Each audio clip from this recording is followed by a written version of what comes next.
Hi everyone. Today it's about the most interesting and frequently asked question. It's about foreign travel, your stay over there or settlement.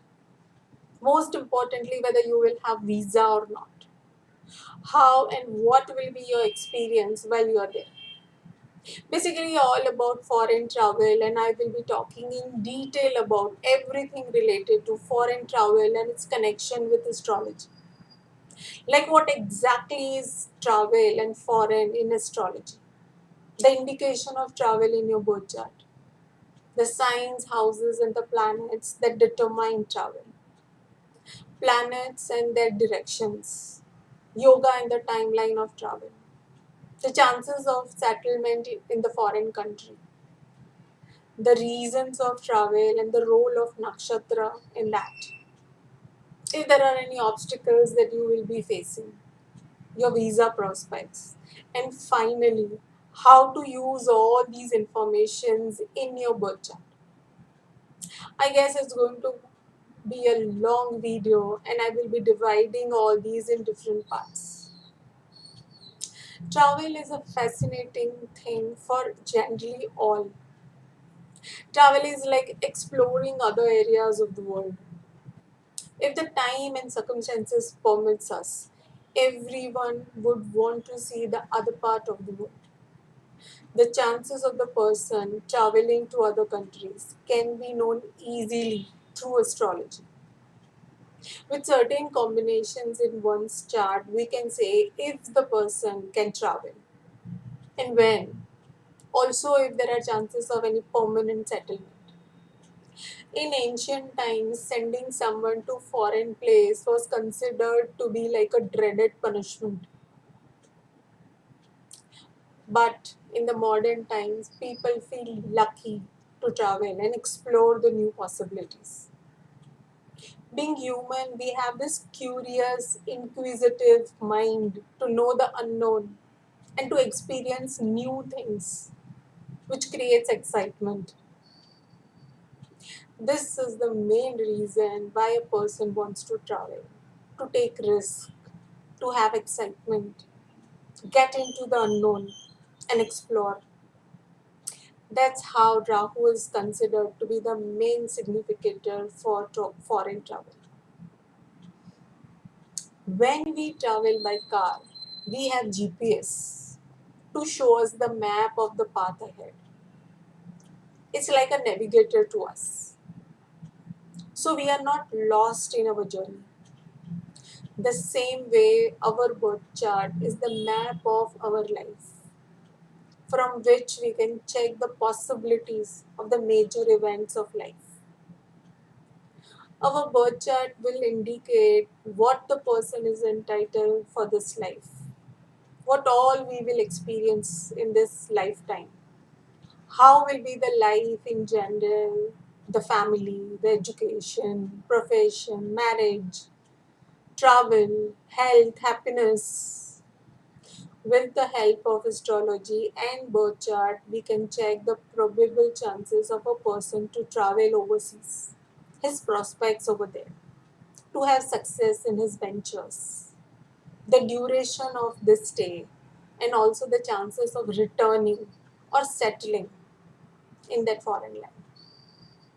And most importantly, what will be the base of the travel?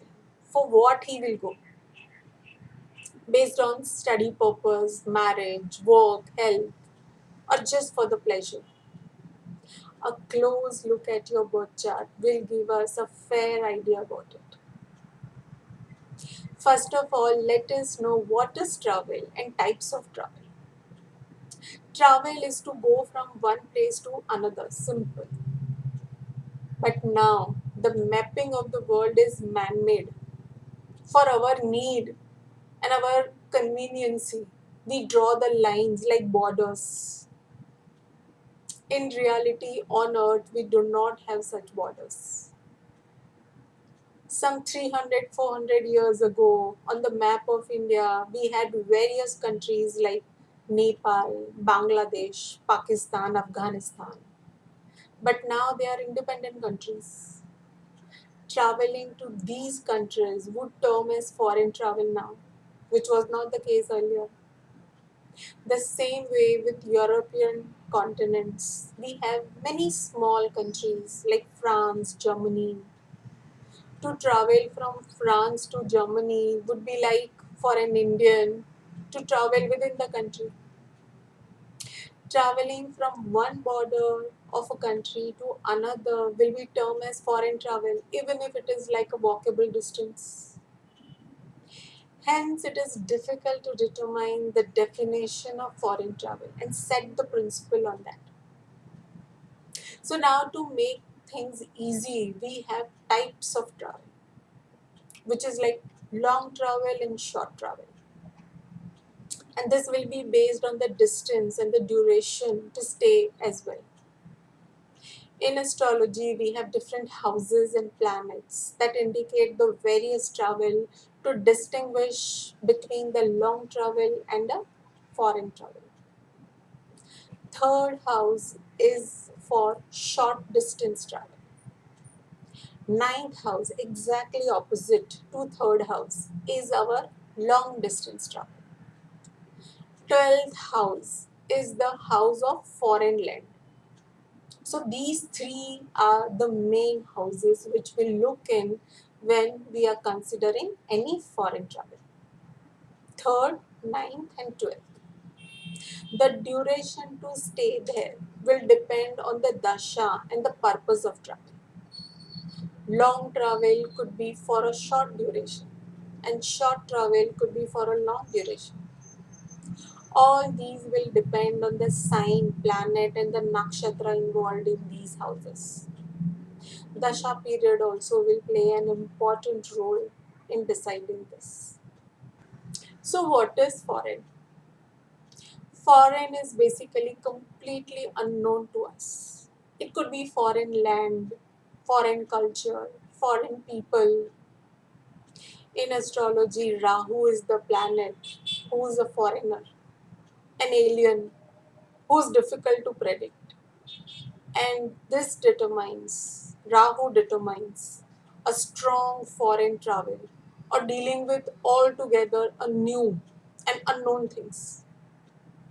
So primarily a strong impact of Rahu in the chart in any which ways by the Dasha, placement or transit gives the yoga for foreign travel at some point of your life. There are various reasons to travel to a foreign country, like for higher education, for pleasant vacation, profession related things, job related things, business prospects, health treatment, religious or spiritual reasons, or marital life with spouse after marriage. Now, there are basically four major requirements in the chart to have this foreign travel in some way. To travel, there has to be a promise in the chart. This is the fundamental thing which one should have. A promise in the chart can be determined by the yogas one has in the chart with the placement of planets, signs, and houses, which indicate travel. Secondly, the operating Dasha Lord. If the planetary lordship of the Dasha Lord is in relation with the travel giving yoga planets or houses, then there is travel for sure. Thirdly, the present transit of the planets, especially the Dasha Lord, should support this travel. Lastly, to give it a thumb, we can verify the same promise in the divisional chart. So we can check D4 first to see the luck part. D10 if the travel is related to your career. D9 if it is after marriage and the partner is involved in the travel some way. D24 if the education is the reason. D20 for the spiritual progress. If all these four conditions are fulfilled, then there are chances of foreign travel. To sum up, you need a promise in the chart. Secondly, the operating dasha lord should be connected with the houses like 3, 9, and 12. Thirdly, the present transit of the Dasha Lord should be connected to these houses. And lastly, the divisional chart, the connected divisional chart. That's all for this session. This was an intro session on the foreign travel. Next trend line will be the signs, houses, and the planets that determine foreign travel and also the direction of the travel based on them. I hope this was helpful. Do check out this channel for more such updates, and I'll see you soon. Thank you.